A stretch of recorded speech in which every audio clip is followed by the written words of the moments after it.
So thanks so much. We are incredibly excited to talk about our integration with Urban Science, which we really believe has the potential to fundamentally change how we are optimizing and how we are measuring performance on all of our auto campaigns. So, but before that, I wanted to just take a step back and explain a little bit about the Trade Desk and who we are. So the Trade Desk is a demand-side platform, a DSP.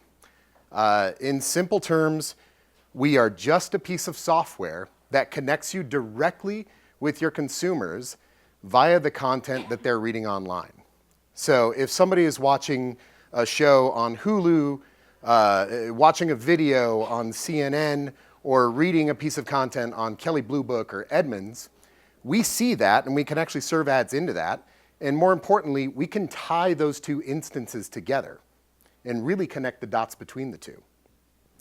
The other thing that we really believe in is buying as close to the source of inventory as we possibly can.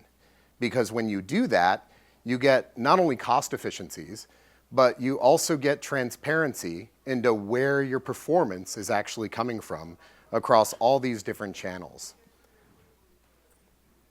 So the way that people have been buying, for the past 20 years is you would take your ad budget and you would go to a publisher like Edmunds and say, okay, I want to buy this audience. You spend the dollars wherever you see fit.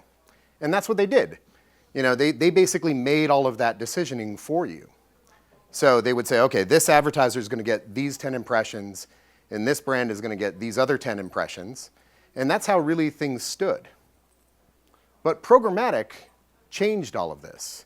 Because what programmatic did is it allows us to finally cherry pick the impressions that are going to be most impactful for us. So it's not in the hands of that publisher. It's really in the hands of the agency, and it's in the hands of the brand to decide what impressions are going to be most impactful for them and what customers are going to be the most impactful for them. So in this case here, you can bring your first-party data and say, you know what, I'm only going to target my site visitors on this premium website. And, or you can tap into a massive library of 150 plus data companies who are collecting everything from household income, demographics, previous purchase history of car models in order to help you make a better buying decision, on these premium publishers that you want to buy.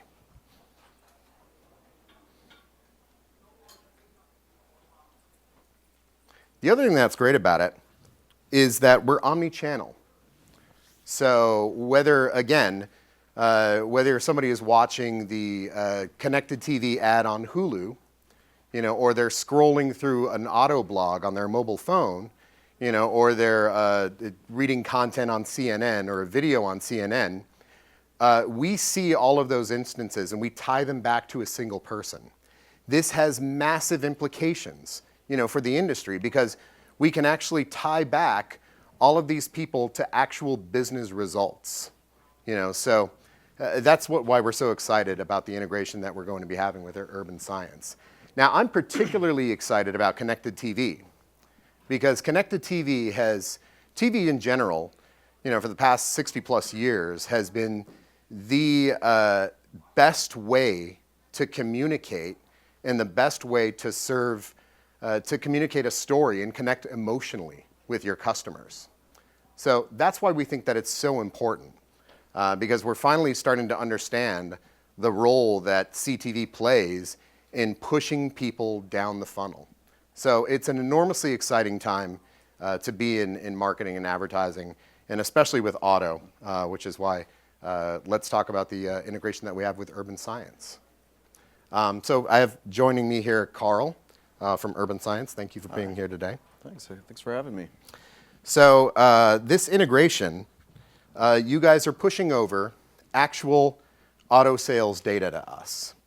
And we are taking that information and then tying it back to all of those different channels and all of those different impressions that have been served.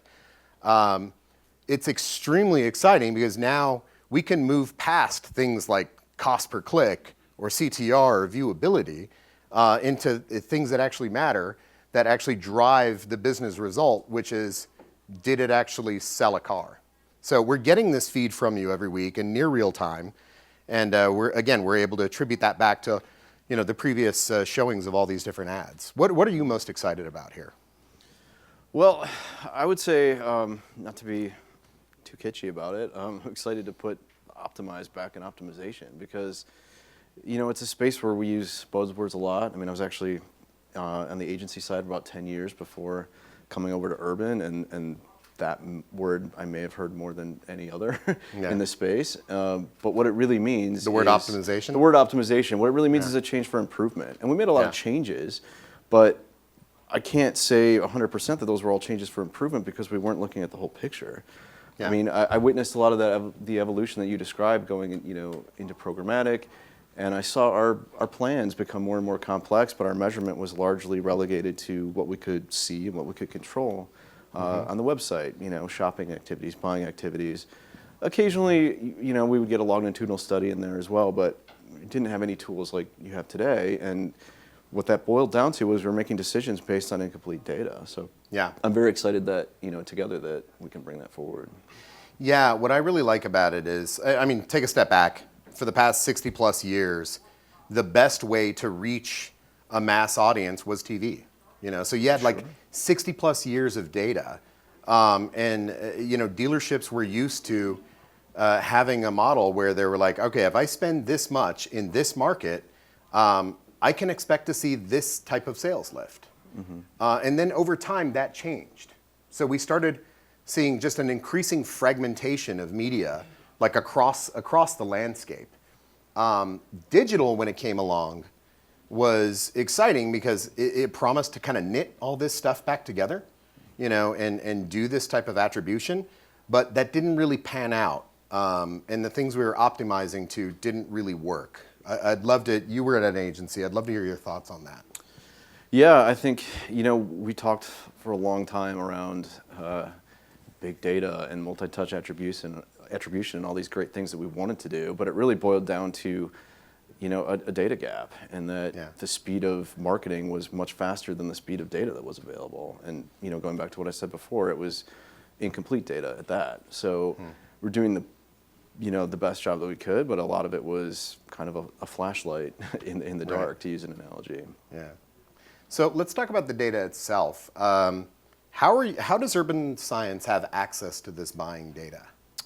Yeah, well, that's a good question. It's really a product of our history. So while we've recently turned our focus to marketing solutions, we've actually been in automotive for over 40 years and have become a very trusted problem solver. We're a very analytically based company using data, science, technology, process, those kinds of things to help solve any number of business challenges.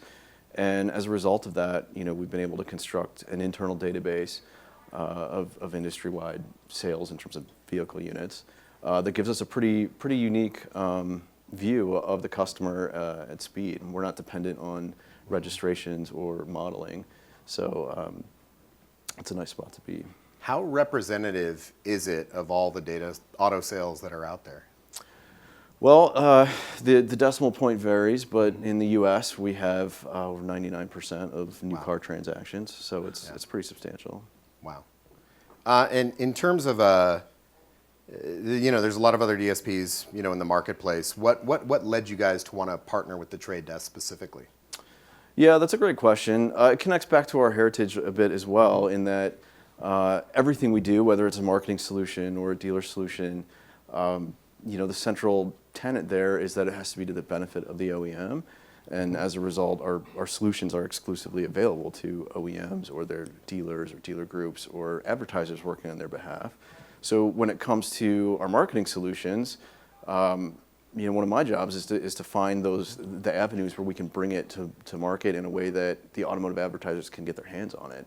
And when you think about scale in automotive digital, Trade Desk is on the top of pretty much every list that you can find. I mean, you know the exact figure better than I would, but I think you delivered over 140 billion impressions in auto alone last year, and it seems to be increasing. And you already mentioned the omni-channel capabilities. Yeah. So when you think about all the things that go into a marketing plan and our desire to help the OEMs and help their marketers do their jobs better, Trade Desk is really a very logical place for us to look. So let's chat about what this means for marketers. I don't know if you've seen this stat, but when I saw this stat, it floored me. This actually comes from Oracle, from a buy-through rate study that they do. And they did a study, and what it showed is that 8 out of 10 people who end up buying a car never actually visit the dealership website. So this has massive implications. If that's what we're optimizing to, because most of the time we're having a pixel on the website, then we're optimizing to the wrong thing. But it floored me because it didn't make sense to me at first, but the more I thought about it, the more it started to make sense in terms of like how people are really searching and how people are really doing that buying behavior. Wondered if you had any thoughts around that. Yeah, it doesn't overly surprise me because one of the things that I love about digital is also the most challenging is that it's changing all the time. Yeah. And consumers are demanding, and a customer journey can take any number of permutations, and which makes the job of a marketer really hard and all that much more important that they're working from a complete data set and you understand what that journey is. If you're going to have to find those people, and you're limiting your ability based on, the flashlight you have in the dark, you're going to miss more than you hit. Yeah, the way that I think about this too, and here's where it really started to make sense to me. Like when I purchased the last car that I bought, I looked at how I did my behavior in terms of like looking for that car. First of all, my wife did most of the research. I'm not a gearhead in terms of that. She did most of the research, but she sent me all of the really interesting articles. And it was those articles that I was consuming, and that's where I did the research. And I think that's what most people do. In fact, I think we've seen a consumer shift in mindset where people aren't going to the source of information anymore. Like they're not going to the official dealership webpage. They want to go to objective parties. They want to go to parties that don't have skin in the game, so they can get like an objective analysis. So first thing you want to do, when you want to research a restaurant or when you're looking at a new movie, you don't go to the official movie page. We run into this with movie studios that we work with in Los Angeles. But you do the research. You do go to websites like, in the case of auto, Edmunds, Kelley Blue Book. You're going to independent sites that do reviews, and that's where you're doing your research. That's where you're collecting your information. Anyway, I think it's fascinating because I think we've seen just a shift where people, that's their behavior and that's how it's shifted. From our perspective, since we're listening to so many impressions, we're also looking at the types of sites that people are going to. So we can actually even create like a conversion event around that and then optimize to that type of behavior and be able to see that. But I did want to talk a little bit about we've known for a while that click-through rate, cost per click, CTR is not ideal. Your goal as a brand is to sell more cars. You don't want to drive more clicks. Who cares about a high click-through rate? You really want to push metal. So I think it's a good thing that we have this metric now. Like literally we'll be able to do cost per vehicle sold. I think it brings more accountability to both sides, both the agency as well as the brand, because now they're being tied to the same goal, which is actual auto sales. Would love to hear your perspective on this. Yeah, I think it's certainly there's an accountability aspect to it. I think it's more of a transparency aspect, and I when I have the conversations with agencies, I frame it around. I think it's an opportunity to do what they're doing better, and it's an essential tool that's been missing from the toolbox. So while you may use it differently depending on your strategy, because of course there's still a place for branding and awareness, but if those efforts aren't ultimately leading to a sale at some point, then you're probably not raising awareness with the right group. So while it might not be a primary success metric, it's still one that is essential to consider. I do hear a fear from a lot of agencies that, if we move towards these types of metrics, the auto sold. A lot of them are like, look, my job is to get people on the lot, not necessarily to sell the cars.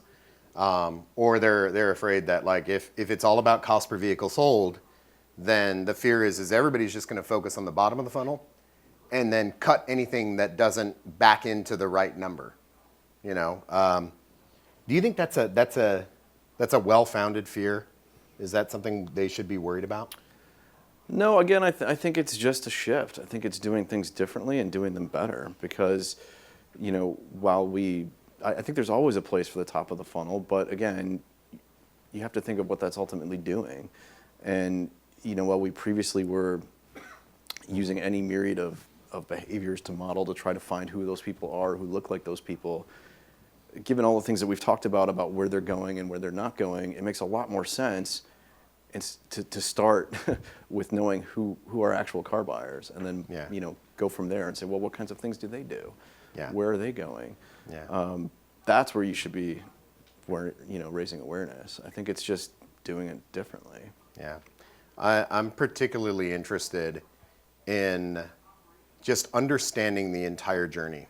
So, you know, we're getting these auto sales from you guys, and for us, it's a conversion event. So we see, okay, this car was sold, this make and model was sold. How many ads were shown to this person? How many display ads? How many video ads? Of the sites that we showed them ads on, which one of those sites contributed towards actually driving that sale?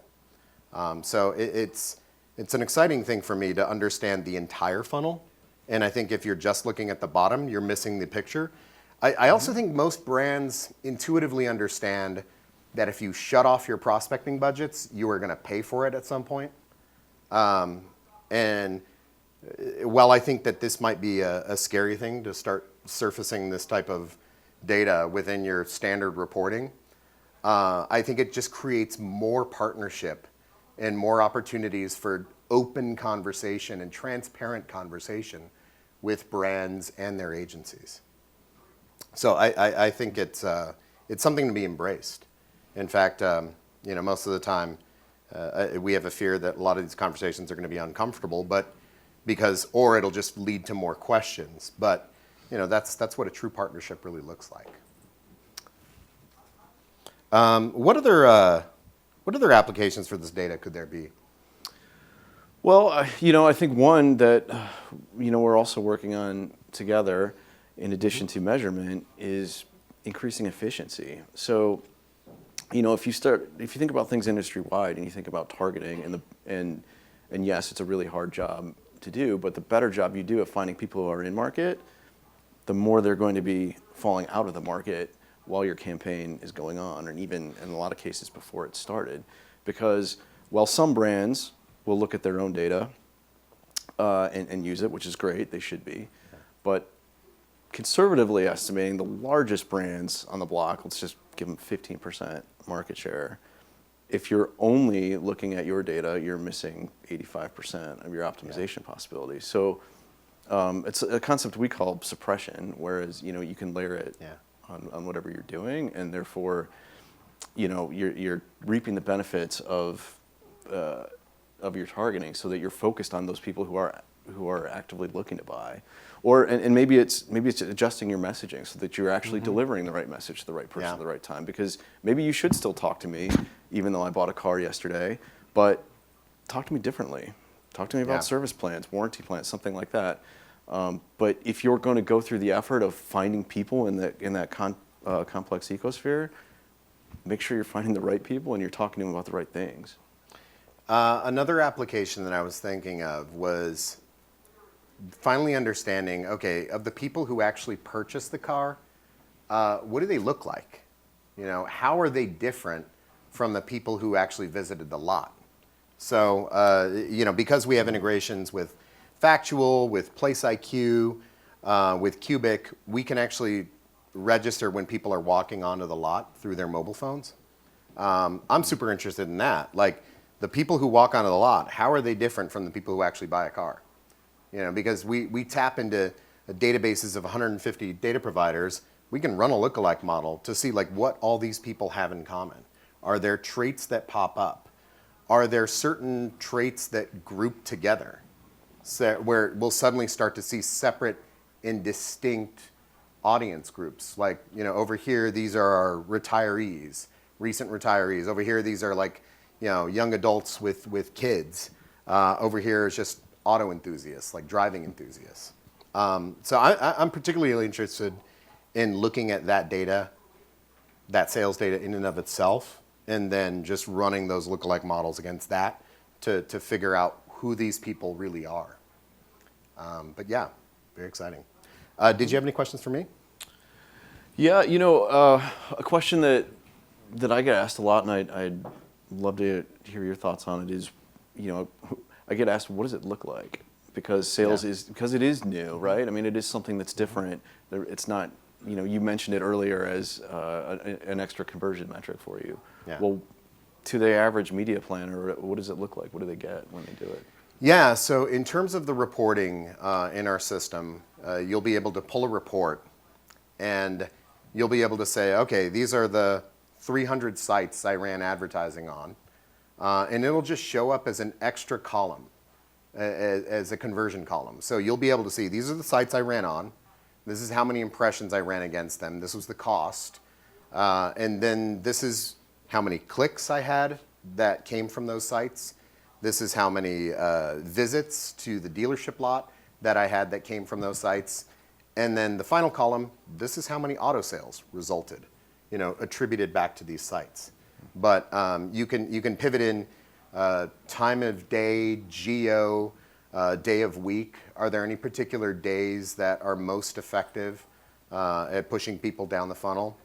I also think it helps us get into a better conversation around attribution, to where right now everybody's looking at last click.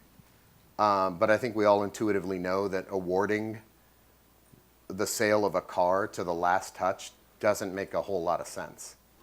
So what this will do is this will unlock much better conversations around what the entire path looks like and what that entire journey, really looks like. So I'm excited about that. Yeah, I think your ability is to get to a multi-touch model, or at least its closest that I've seen to a true model, is going to be very powerful, because there's a big difference between measurement and attribution. I mean, measurement is a connection to exposure, but the attribution, which is what everybody ultimately wants to get to answer that question, if I had $1 more to spend, where would I spend it? Right. So powering media mix models. And I think you guys actually have a pretty interesting tool in how to pump those optimizations back in. I don't know a lot about it, but I think it's called Koa. How does that work? Yeah. So Koa is our algorithm. What it does is it looks across your campaign and it looks for efficiencies based on that reporting, that it's getting. And in general, I'm going to go off on a little tangent here about the strengths and virtues of algorithms versus the strengths and virtues of having a person be able to override the algorithm and kind of write their own custom inputs into the algorithm. The way that I see it, like, algorithms work best when you have a ton of data. So when you're serving across 10,000 sites, the algorithm takes that data and then it makes small optimizations over time. And over time, it'll get to a fantastic answer, but it has to have a lot of data. A human doesn't have to have a lot of data. A human can take logical leaps. So like, a human can say, like, wow, these evening hours are not driving auto sales for me. Why am I serving ads at night? Let me just pay half as much for those hours in the overnight. The amount that you have to teach the algorithm about human behavior and nighttime and stuff like that, it's like, it would get too complicated. So humans can get more aggressive. When we look at the optimization effects of humans versus algorithms performance is gradual. It goes up slowly over time. Whereas a human, one day your performance is, you get a $10 CPA, and then after they've made an optimization, it's a $2 CPA. So you'll see just drastic improvements with a human, which I think is pretty interesting. Because again, they're making those logical leaps. When I think about And what was your second question around Koa? How it works? Oh, yeah.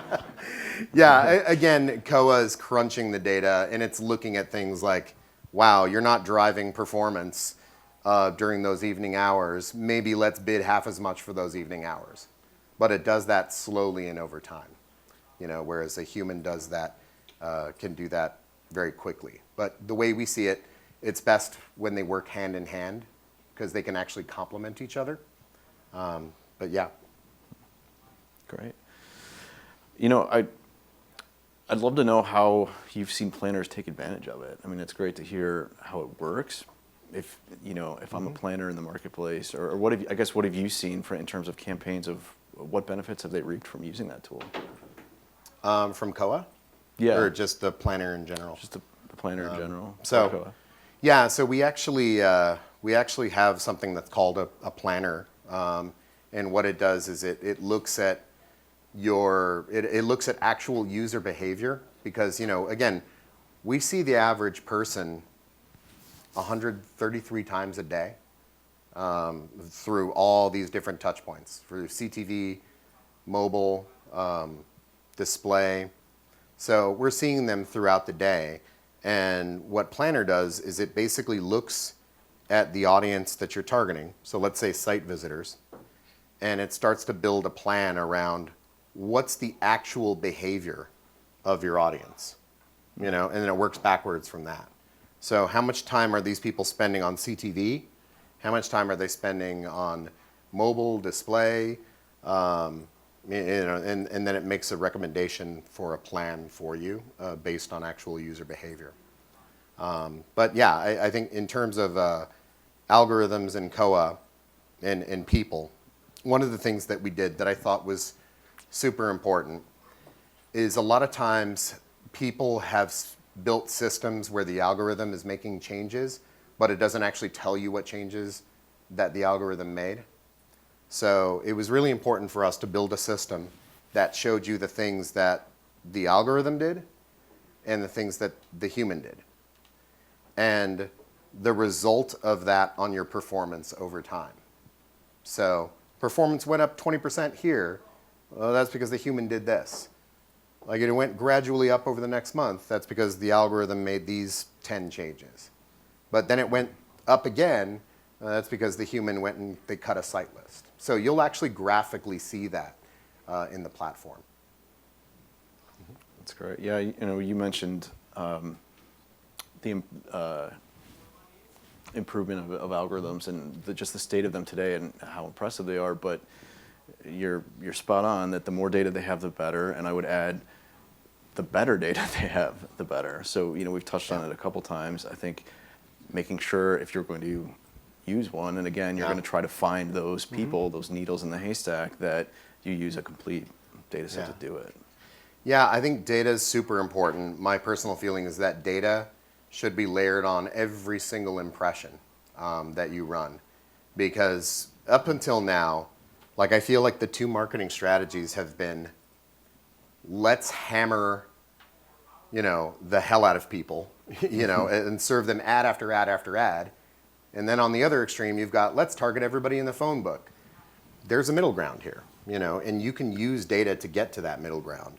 But I will say that data is just the start of it, because the same data segment can perform incredibly well under the right conditions and terribly under different conditions.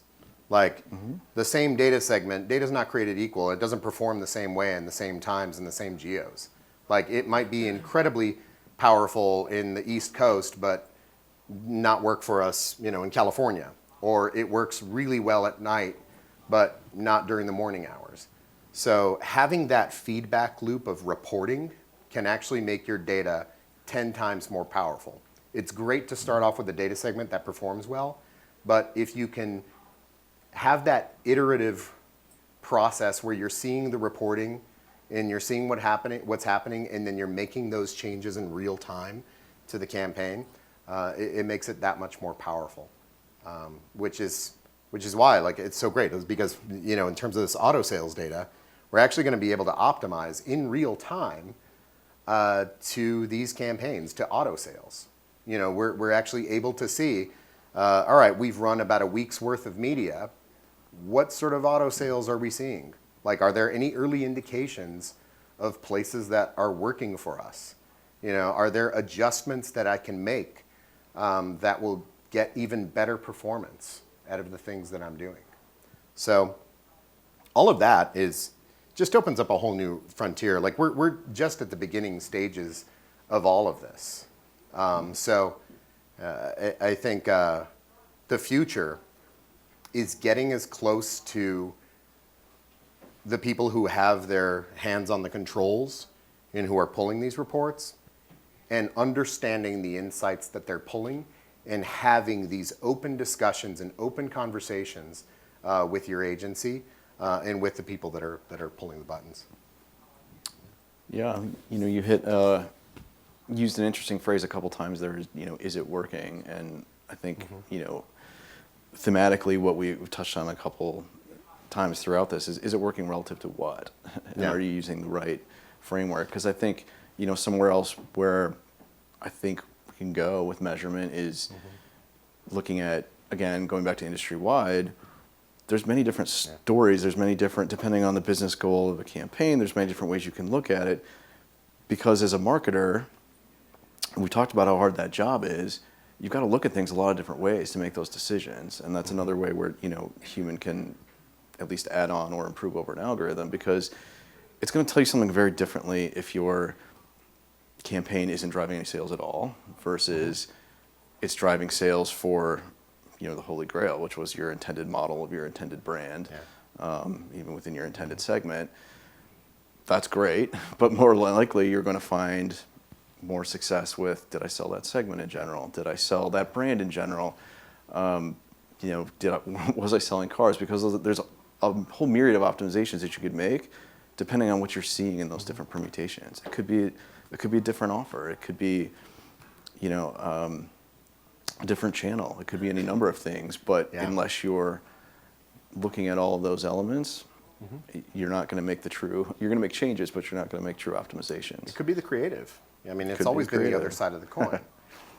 You know, I think our focus has always been on targeting the right audience and having the right tactics and strategies. But the creative side of the table hasn't really been involved in a lot of the media discussions. But I think in the agency of the future, they will be. I think you're going to see a lot more consolidation. You're going to see a lot more discussion between both sides of the agency. Because why wouldn't you? Why wouldn't you have these discussions? You know, like why wouldn't you change your creative messaging in real time and start to get really specific about how you message to people under the right conditions at the right time? Yeah, adding to the list of things that can be done better. In my experience, you know, I lived through that where you had creative teams and media teams who had different opinions about the same strategies and trying to reconcile that and figure out, was it the creative? Was it the media? Well, we think the target is this type of person. No, we think it's this type of person.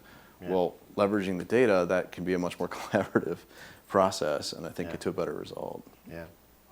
So I think we have about 10 minutes to take questions from the audience. Right here. So I might have Mike's headed your way.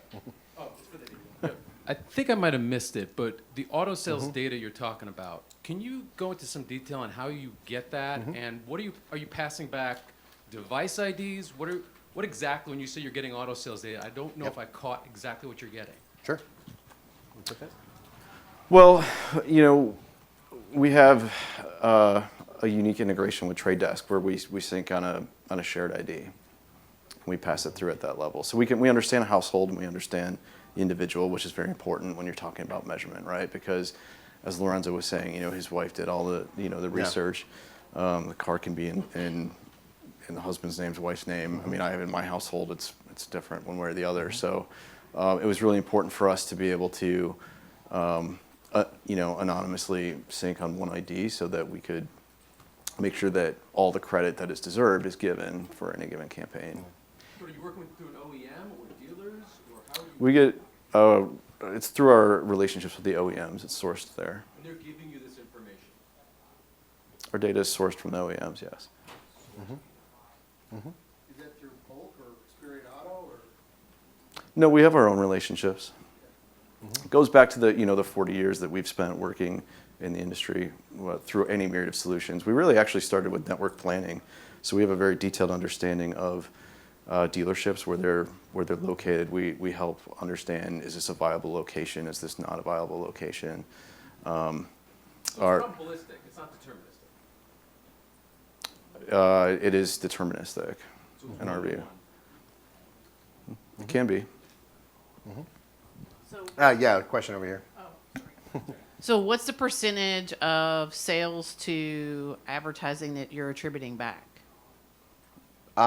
Too early to say right now. I think that's a question that we would love to really get our hands around and our heads wrapped around. I mean, there's just so many questions that I want to have answered. Once we get this data and we can start really doing the type of deep analysis on that. But that's a great question. Again, all these are questions that we haven't really had a lot of visibility into, but in a short amount of time, we're gonna be able to do that. So this integration, by the way, it's ongoing right now. It will be done. We're aiming for by the end of the year.